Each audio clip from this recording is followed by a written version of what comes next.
You've been with him every step of the way in his brief pro career. What have you seen from Anthony Davis' development here on the international stage? Well, obviously, he's got a ways to go with his game.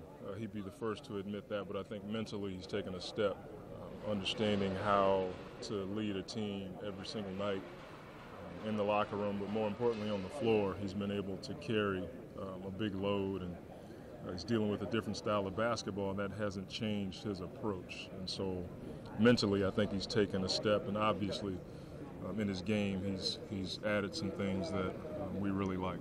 How much of this is a continuation of what you saw last season in the NBA, and how much of this is new to the situation?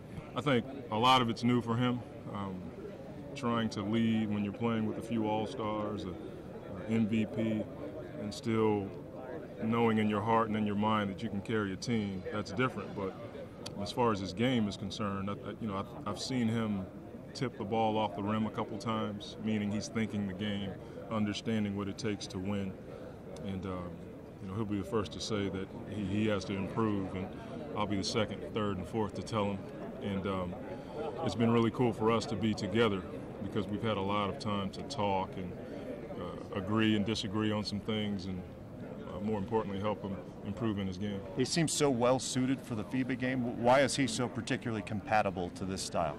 I think because he can shoot. It's really tough for guys who can't shoot. They're limited because the paint is so crowded. He can step outside and knock down shots. He's been able to put the ball down a few times and knock down a jump shot.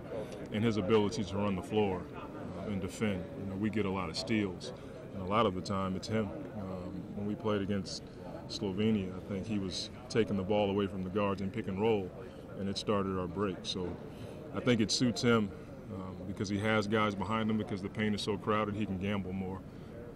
You're talking about things that he can work on from here on out. What would you like to see him improve on either during this tournament or next season in the NBA? Well, mentally continue to grow. This is the first time he's been in a setting where he's playing for a championship, and he's the guy. And so he's got to understand, what he's got to do on off days, during the day, the rest he needs, what he needs to eat, how teams are playing him, and he got to learn sometimes to get off the ball when teams are double teaming him. So all of this is important, and that was what we talked about. Coach K emphasizes a lot that all of the guys that go through that process, they end up having great seasons the next year.